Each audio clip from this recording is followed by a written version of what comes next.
This one here that we're gonna play is like stupid new. Alright? Just stupid new. We're just gonna play it because what the hell, why not, right? Right. You guys wanna hear a stupid ass new song, right? Yeah. Cool. It's a little different, but it's fun.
Hey!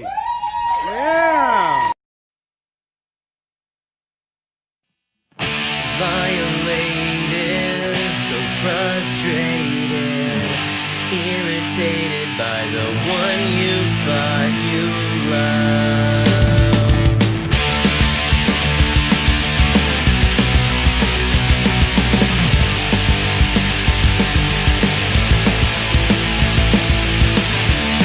It happens all the time.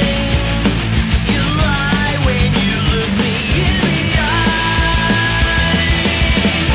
All I wanted was to hear the truth from you, but you'll never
Warning: this podcast features adult subject matter, adult language, and things not meant for children to hear.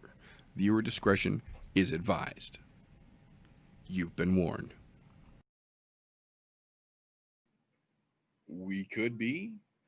We might be. We appear to be. We are live, ladies and gentlemen, here on the I'm No Joe YouTube channel. Welcome, ladies and gentlemen, boys and girls, children of appropriate ages, back to another episode of the, what did I say? The show where I hold us accountable for the shenanigans and shit talking we did on the I'm No Joe podcast on Thursday and give you guys a little recap of the event that went down over the course of the weekend. So this weekend's event was UFC 255, the flyweight showcase, as it were. Quite a bit to talk about here. So before we even get into the fights, we had news about the fights before the fights even started. So we found out Friday morning, Mike Perry weighed in at 176 pounds, walked out into the room where the weigh-ins were taking place, and the first thing out of his mouth at full volume before he even got on the scale was, "We're not even close, baby." He was not wrong. He knew he was off, and he stepped on, and it was like 175.6 or something like that. Like, for a welterweight fight, that 5+ pounds over the limit. That's a little bit much, to say the least. So we knew coming into this, we already had a Mike Perry situation we had to deal with, and that was going to be a thing because with Mike Perry, it always is. That being said, jump right into the card here. Credit where credit is fucking due, man. First fight right out of the gate. Sasha Palatnikov versus Luis Koche, I think is how they say his name. Koche is one of the fucking pair of dipshit soup can fucking brothers from the Contender Series that both beat other fucking soup cans on the same night, both got their fucking contracts. I think both of them are going to get fucking steamrolled right out of the UFC immediately. They're fucking horrible, and they're horrible people to fucking listen to. Fuck them both. They never should have gotten contracts. I hate that fucking show so much. Luis Koche, to his credit, came out and landed a fucking beautiful shot right out of the gate in the beginning of the first round and fucking clocked Palatnikov, and it looked like he was in big fucking trouble for a second, but Palatnikov never freaked out, never fucking lost his composure, held himself, kept his cool, rolled with it, came out of it, and turned it around and just started putting the fucking hammer down on that corn-fed fucking moron that is Koche. Beat his fucking ass throughout that fight, and then in the end of the third round, just finished that motherfucker with a beautifully placed shot that just crumbled him against the goddamn cage. You get what you fucking deserve in that situation. Douchebag got douchebagged. Fucking Contender Series got crushed. Sasha Palatnikov is a tough motherfucker. Dude from Hong Kong. Apparently had several belts over in Hong Kong. We figured out pretty early on in the fight what was going on, because he looked just a little out of place. He looked really good, but he looked just a little out of place at times, and we were trying to figure out what it was that looked so off about him. We finally got it about the beginning of the third round, right where he really started putting the pedal down and fucking hurting that redneck. He's used to fighting in the Asian circuit at welterweight, so he's used to fighting martial artists who probably walk around at 173, 174, maybe 175 pounds. So when it comes time to compete, they can literally water load out their 5 pounds or sweat it out in the gym in a matter of hours in a sauna or in a hot tub or whatever. It's 5 pounds is literally nothing. You can lose 5 pounds in a matter of 2 hours if you sweat. So he's used to fighting guys who, when they come in for a 170-pound fight, are 170 pounds when the fight happens, not guys, American style or like UFC style, I guess would be a good way to put it, that they're only 170 pounds for 9 minutes, 10 minutes, right before and up until they get on the scale to make weight. And then most welterweights balloon right back up to 190, 200 plus pounds. In the momento. As you can hear, my nose is trying to close up. Let's see if we can combat that. Oh, allergies suck. But that being said, no, it seemed like the way that he was fighting with Coach A, he's used to fighting welterweights who are actual welterweights, are legit walk around welterweights, guys that weigh about 170-ish pounds. And then when the fight comes, they make their 170, and then the fight day, they're actually just still 170-ish. They don't balloon back up like most of the UFC and the Bellator, the higher ranked, bigger guys do. But handled himself like a fucking badass. I'm very interested to see where he goes moving forward. Excuse me.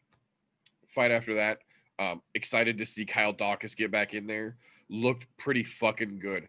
Stolfus for his UFC debut did not look terrible. Didn't look bad. It wasn't a full-on barn burner of a war, but it wasn't bad. Kyle Dawkins' first short notice appearance debut looked spectacular, so I was very curious to see how he was going to turn back out. Looked pretty damn good. Obviously, both of these guys are still very new to the high levels of this sport, and you could see that, but there's definitely potential for both of these gentlemen, I think. That brings us to the quote-unquote premier prelim, early prelim fight. Alan Jouban taking on Jared Gooden, making his UFC debut. We said it during the fight, and I'll say it again. Jouban should stick to being a model. He is much better at being a surly-looking pretty boy than he is at an MMA fighter. And I get that he trains and he's been training forever, and that's cool, and I respect that. But, you know, I've been shitting my pants since I was a toddler, but it's not something I would do professionally. Like, just because you've been doing something for a long time doesn't mean you should do it for a living. Sorry, pal. It was a boring fight. Not so much on Gooden's part, because you could see he was still a little light struck, even with no crowd, just being on the pay-per-view against a known name like Jouban. You could tell there was a little bit of awestruck there. He got comfortable pretty fucking quick, to his credit, but just the pacing and the timing of the fight, you could tell was a little out of sorts for him. Nothing Jouban better even think about fucking bragging about, but you know, what are you gonna do? Excuse me.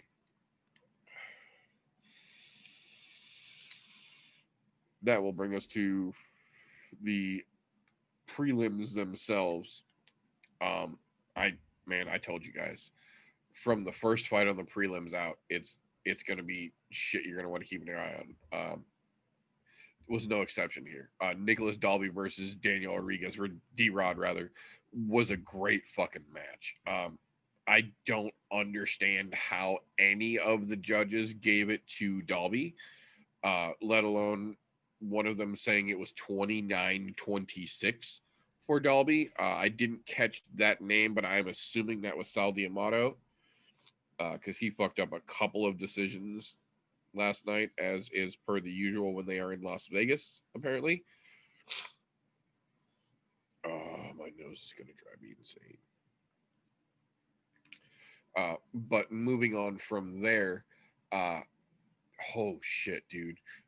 Antonina Shevchenko versus Ariana Lipski.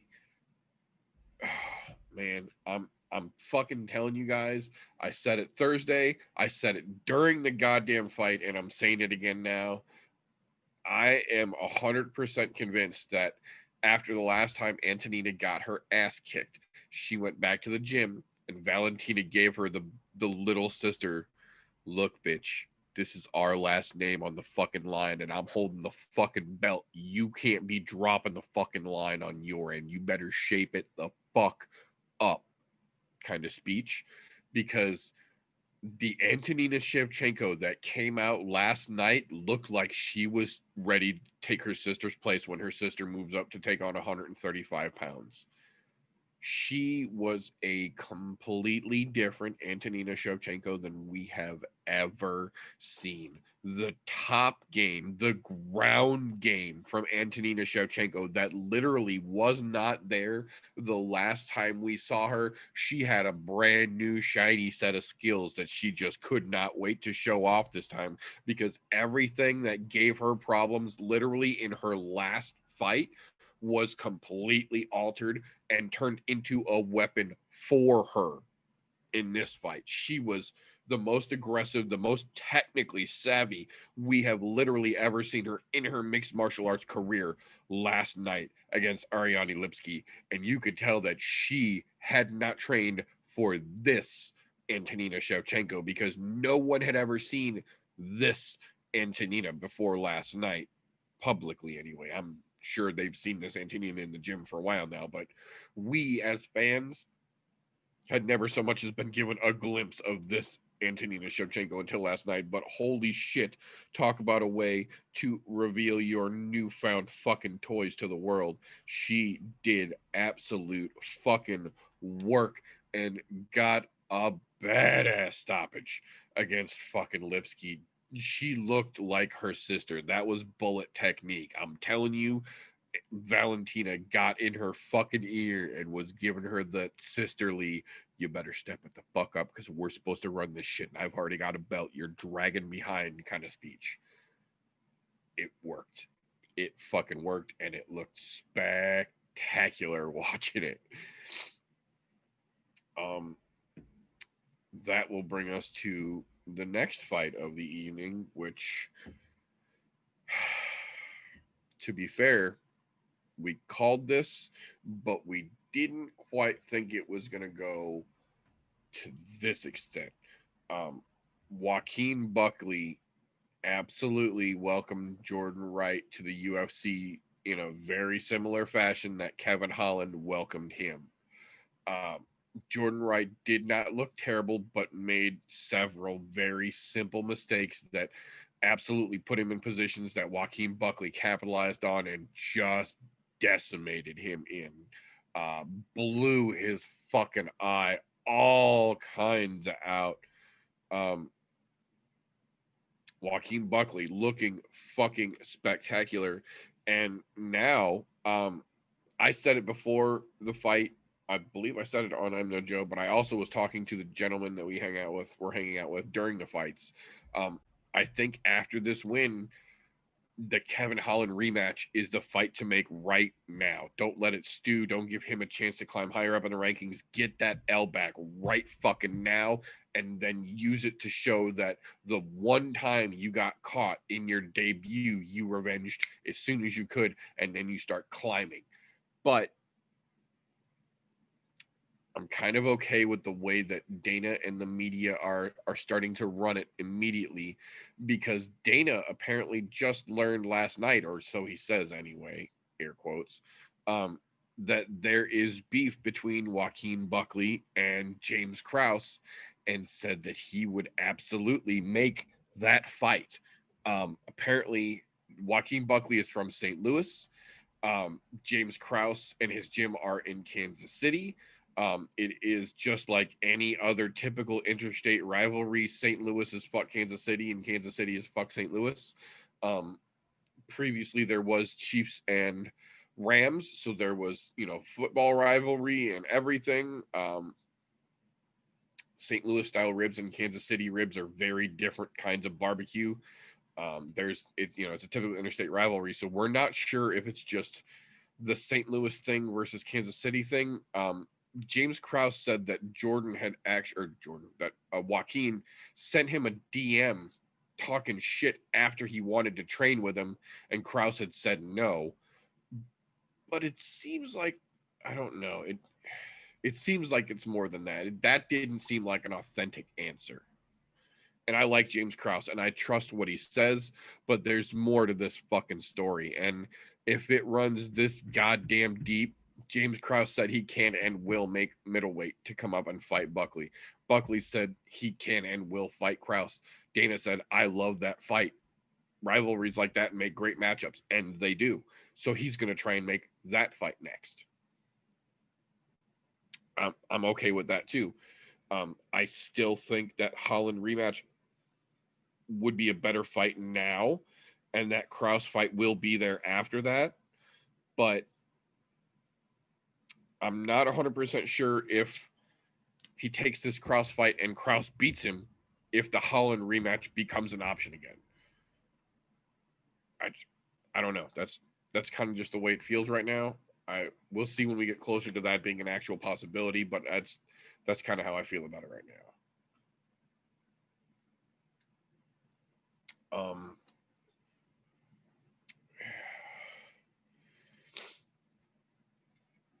Man, talk about disappointment. And it, ugh, sorry. Not even in the fighters per se. Well, afterwards, I guess. Yeah, but in the moment at the fighters, but definitely after the fact a little bit. But mainly at Dana. Brandon on Brandon violence started out with everything it had built up like it was going to be. Royval and Moreno came out and immediately got the fuck after it, and it looked like it was about to pop the fuck off. And then it literally did pop the fuck off. It being Brandon Royval's shoulder. In an exchange where they were grappling, they went to the ground, and as Moreno popped up to start throwing overstrikes, Royval ended up actually screaming and holding his arm. The referee stopped the fight, and then when he stood up, the way that he was holding his arm and leaning, it looked like he might have broken the forearm, somewhere in the forearm here.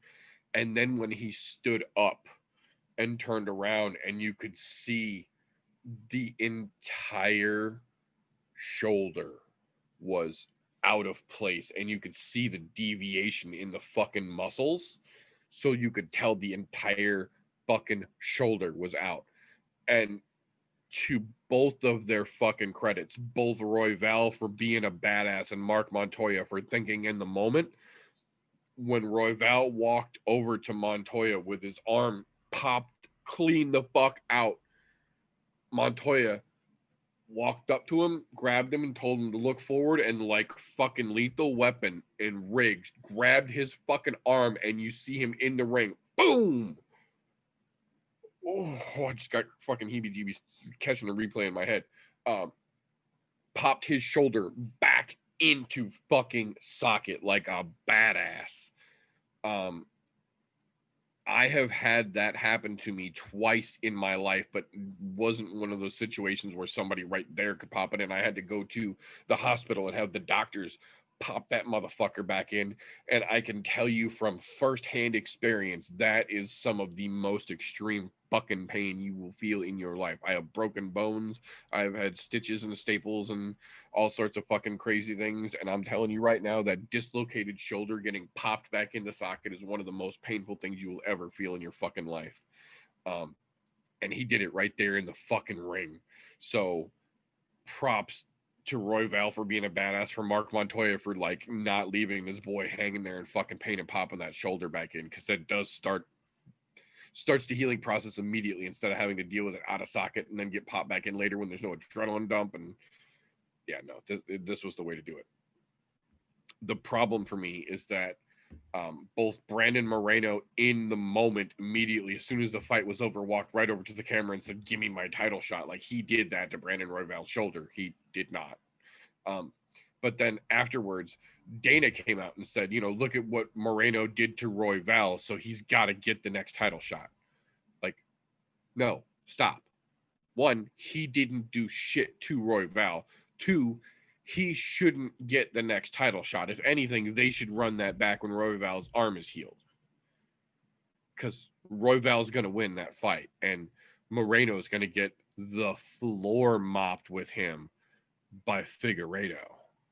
But we'll get back to that in a little bit. There's more to that fucking story. That, however, will bring us over to the beginning of the main card itself. Let me catch a little drink here for the parched throat. Bean water of life.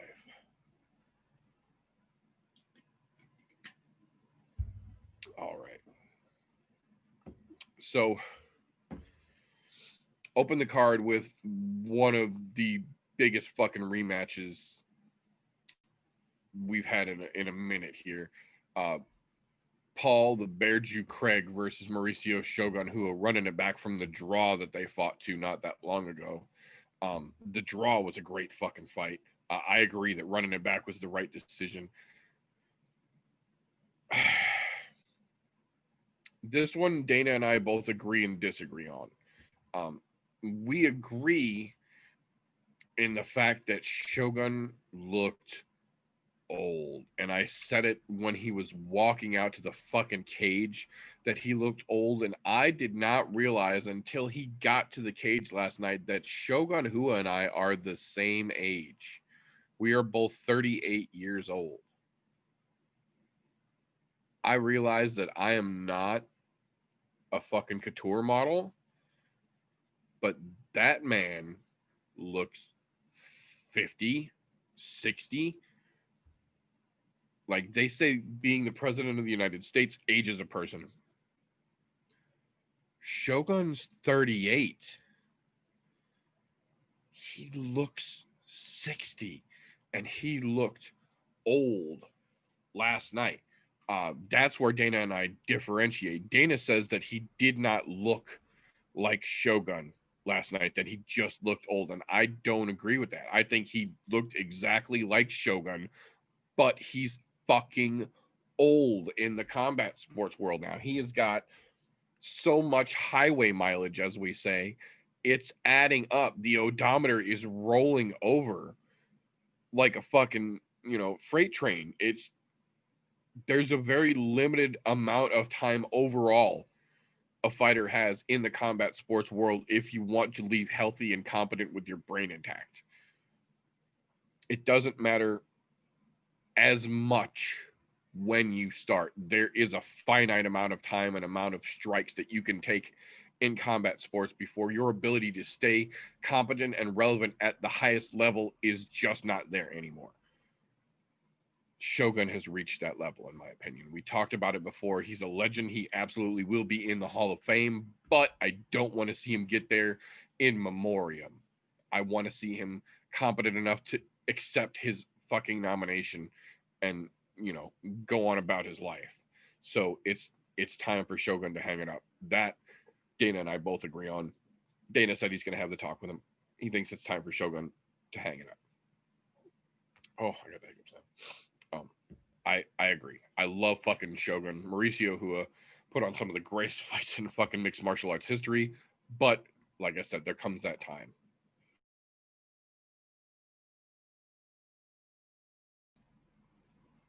Now,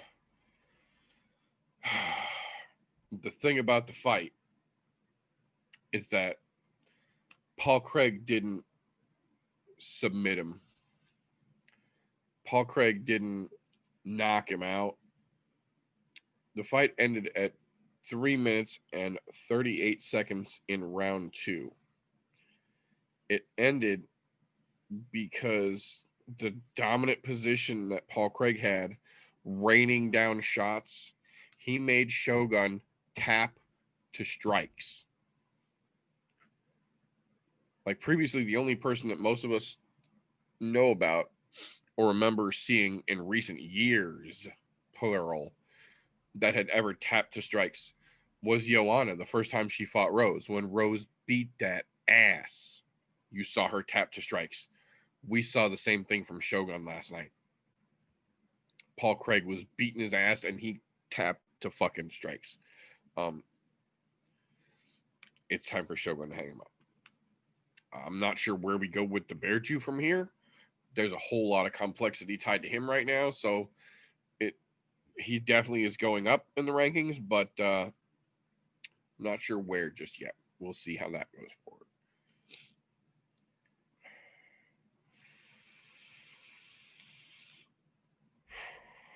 And then there was this fight.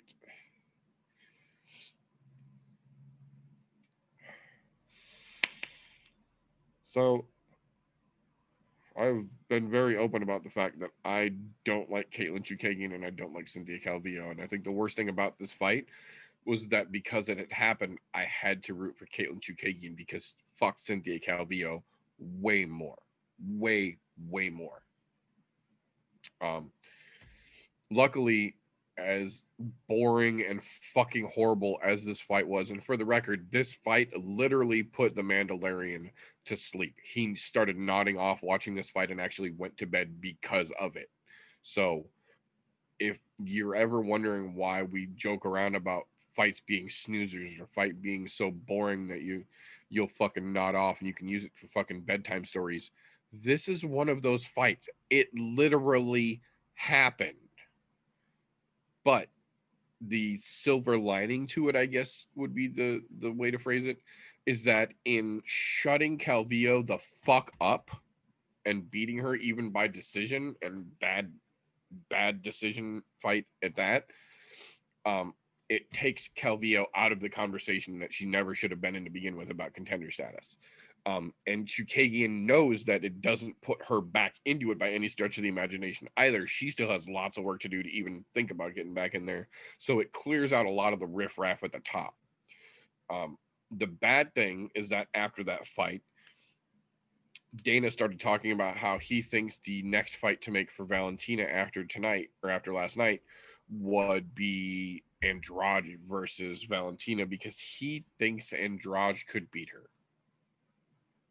No one else in the room or that I spoke with believes that she stands a fucking chance against Valentina because get the fuck out of here.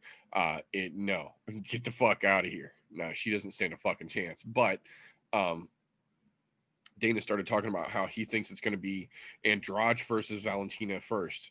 And then after that, he wants to fight Weili Zhang against Valentina instead of letting Valentina go after Nunez, which everyone else, including Valentina, says it's time for. So we'll see how that plays out. But both of those girls sucked and they basically cleared themselves out of the conversation. For that, I appreciate that. Excuse me. Now, we knew coming in to this one that it was going to be an interesting matchup. Apparently, there was more information on the inside than what we even had. We found out after the fight that Mike Perry had been DMing Tim Means on Instagram for like 2 weeks, sending him pictures of like cheeseburgers and fucking onion rings and shit, asking him how the weight cut was going. And Tim Means was like, yeah, man, it's going good. Here's a picture of the fucking broccoli that I'm eating. Like, so he knew all along there was no chance Mike Perry was going to make weight because he was not even trying to be serious about it, apparently. And Tim Means wasn't worried about it. Like, they don't have a bad relationship. He got nothing against Mike Perry, but he knew he was coming in to fight a dude who was going to blow fucking weight, and that was going to be an advantage for him. So he just had to prepare for that. Luckily for us, Tim Means did exactly that. The Dirty Bird crushed that fucking aluminum can in the most beautiful fucking fashion ever. Took him all 3 fucking rounds and just beat the shit out of him. You know, technically slapped him the fuck around for 15 minutes, basically. It was very satisfying to watch. Perry landed a few shots, not very many big shots, was mainly swinging and missing. But yeah, Dirty Bird gets a big fucking W, stopping Mike Perry, and apparently got, I think he said $27,000 from him. I think that's what he said in the post-fight interview, that he ended up getting $27,000 from Mike Perry in that fucking purse forfeit that he got from missing weight. So, I mean, he got a W and an extra bonus without having to finish Mike Perry. Not a bad night's work. Not a bad night's work at all, because Tim Means looked great. The Dirty Bird looked fucking spectacular. And he got an extra almost 30 grand apparently on top of a W. So, not bad. Not bad at all. That will bring us, though, to the co-main event, or as TJ put it, hashtag my main event. Valentina Shevchenko defending her women's flyweight belt against Jennifer Maia. Going into this fight, the odds makers in Vegas had Valentina at a negative 2,000 and Jennifer Maia at a plus 900 underdog. After the first round, it went at some places as high as negative 3,600 in favor of Valentina, which I have never heard of before, and as high as plus 1,750 for Jennifer Maia, which again is almost completely fucking unheard of. Those are unrealistic odds. At that point, you had to bet $12,000 on Valentina to win 600. That's real Vegas odds. That's insane. And the extra ironic part, in true fucking knee-jerk fair weather reaction fashion, when Valentina lost, quote unquote, the second round because Jennifer basically held her against the cage and then held her on the ground and didn't really do much, but didn't let her do much either, Vegas freaked out and the odds dropped all the way down to, at one point, I believe it was down to negative 250 for Valentina and plus 150 for Jennifer. Needless to say, nobody stops the bullet. Valentina did what Valentina does. She almost finished her several times. Credit to Maia for withstanding the whole fight, but she came out bumped and bruised. I'm sure she's going to be looking rough today. She got that ass whip. Valentina literally had like one little mark right here and then like one little mark up here. That's it. Wasn't even out of breath after the fight. After 25 minutes, literally walked directly over to the post-fight headset interview with Rogan and went on a complete conversation. Wasn't even out of breath. So, bullet doing bullet things. Props to Jennifer Maia for surviving, but she had no business in there with Valentina, and it showed. Now, that brings us to the actual main event, or as TJ referred to it, hashtag my co-main event. Davison Figueiredo versus Alex Perez defending the men's flyweight title. First defense for Figueiredo. Short notice, stupid luck for Perez. Unfortunately, it was the first Contender Series fighter to ever fight for a title, so they have been milking the fuck out of that for all it is worth, despite the fact that in 1 minute and 57 seconds, Davison Figueiredo grabbed Alex Perez's neck and choked him the fuck out with authority. Almost had him before that with strikes. This fight, we knew it was going to end quick, and boy, the fuck it did. Under 2 minutes, beautiful, very dangerous, and very fucking smooth chokeout, and then checked on him to make sure he was okay after that. Figueiredo's a fucking monster. The problem is, after this, Dana decided that they're going to keep Davison Figueiredo in Vegas and not let him fly back to Brazil, because they want to turn around and have him fight Brandon Moreno on December 12th. for UFC 256 for the next pay-per-view. They want him to defend the belt again. He said he's down. He said it's no big deal because him and Moreno both fought tonight. So that means they both have the same amount of time to recut that weight and stay in shape for another 3.5 weeks or whatever it is.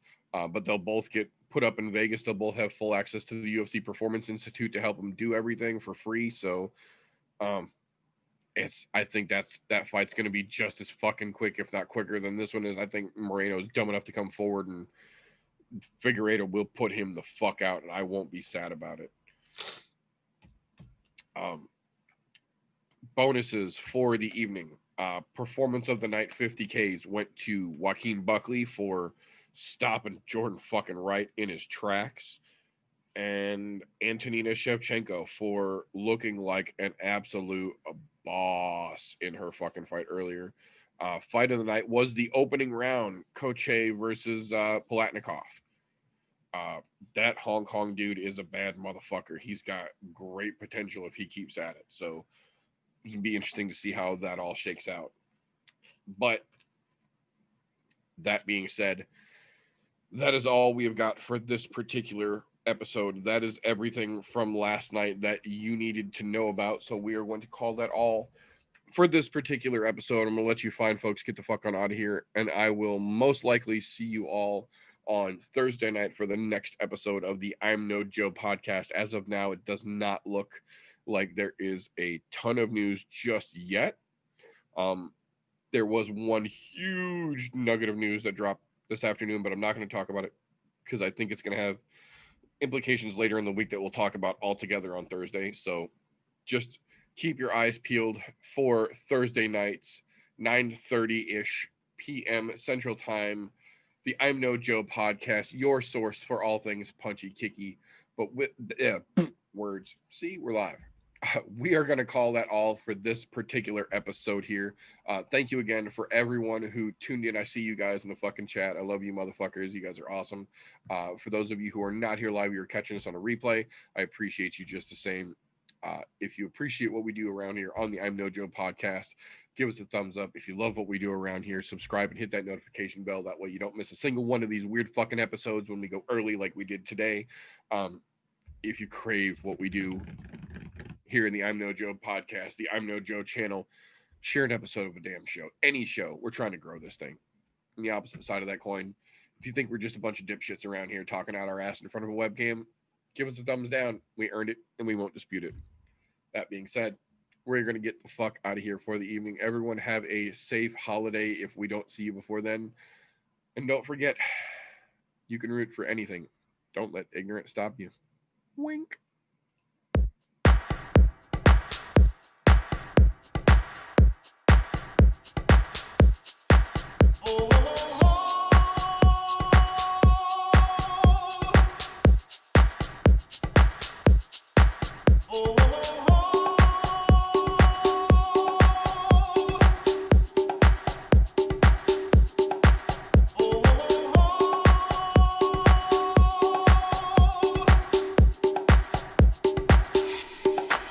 Everybody was kung fu fighting. Those kids were fast as lightning. In fact, it was a little bit frightening. How do I say goodbye to what we had? The good times.